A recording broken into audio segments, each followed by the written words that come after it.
funk, R&B. It's all jazz, right? Yeah, what up? This is a branch of Avenue Cool Music. And today, well, to begin with, for those of you that may not be aware of my affinity for jazz music, really briefly, I'll tell you that during the 2020 lockdown, I spent a lot of time watching videos of Miles Davis, John Coltrane, and Julian Cannonball Adderley on YouTube. Now, these gentlemen, their presentation style and the way that they approach jazz with their improvisational prowess had a huge impact upon me, to the degree to where I now put forth an effort to implement elements of jazz into what I do musically. Now, I take what I call a Marcus Miller approach to music now, wherein Marcus said that he and his band, they play funk on the bottom and jazz on the top. And if you have ever seen any of Marcus Miller's videos on YouTube, you'll notice a lot of improvisational elements that they use in their music, in the music that they play. Now, today I want to talk about one of my favorite groups known as the Whispers. The Whispers is a group that formed in the 60s, and the members of the original group of the Whispers was the twin brothers, Walter and Wally Scott, Lavelle Degree, Nicholas Caldwell, Marcus Hudson, Gordy Harmon. Now, they were a very popular, it seemed like during the 60s and early 70s, they kind of struggled. But in the 80s, their music just took off because they took on Leon Silver's bassist. Leon Silver's began working with them, and their music really began to take off. And one of their favorite songs that I like is a song entitled "Lady." Now, in that song, the Whispers implemented a musical element known as scat singing. Now, scat singing is a jazz form of music where it's referred to as the use of nonsense syllables to articulate a verbal line. Scat singing is referred to as the use of nonsensical syllables to articulate a vocal line. Okay, now going back to the jazz era, there was Ella Fitzgerald, right? I got some notes here. Ella Fitzgerald was the person that made scat singing really what it has become to be today. She was known as the first lady of song and the queen of jazz. Now, it says here that she was noted for her purity of tone, impeccable diction, phrasing, timing, and intonation. Most notably, her scat singing.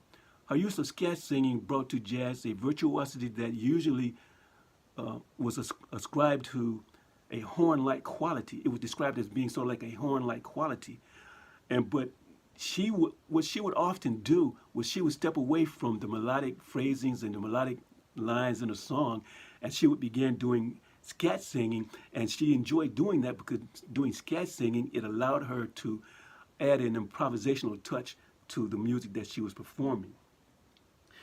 Now, getting back to the Whispers in the song "Lady," you're going to notice, I'm going to be playing a video clip of the Whispers here, and you're going to notice in one audio clip, you're going to hear them talk about their influences, how they're influenced by jazz, and then you're going to see a video of them doing some scat singing in the song "Lady." But before we get to that video, I'm going to show us a clip of Ella Fitzgerald standing along beside Sammy Davis Jr., someone that's considered to be one of the greatest entertainers of all time. They're going to be doing some scat singing, and from there we're going to go straight into an audio clip with the Whispers. Then we're going to go into the song "Lady," and you're going to hear the Whispers use some jazz elements in their music with this form of singing known as scat singing. Once again, the definition of scat singing is referred to as the use of nonsense syllables to articulate a vocal line. Excuse me for my voice being unsteady. I'm just excited about putting together this presentation for you, the first of many to come. Check this out.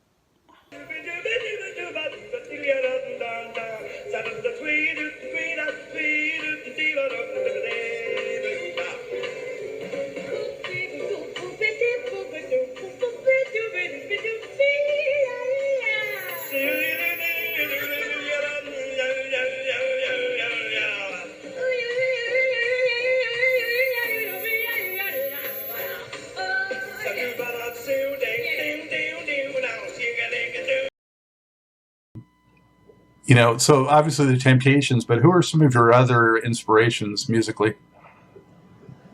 Oh man, we got a lot of them. Scotty and I, we came up. My dad was just a ferocious jazz enthusiast, so we listened to a lot of jazz. He liked Miles Davis, Sarah Vaughan, Lambert, Hendricks, and Ross.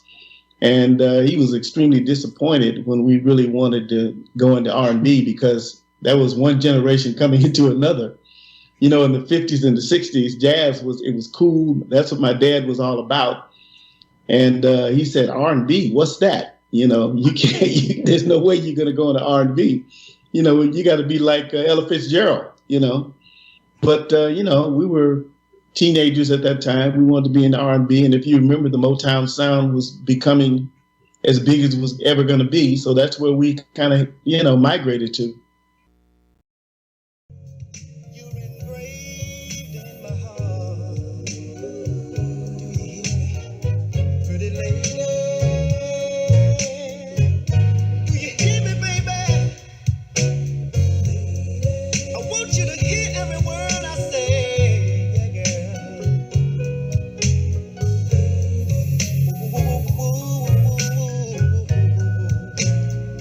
That means I love you, baby.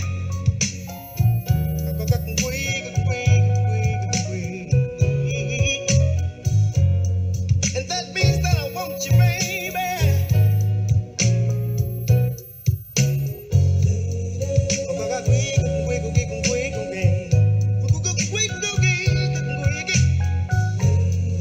And that means that I'm gonna get you, baby.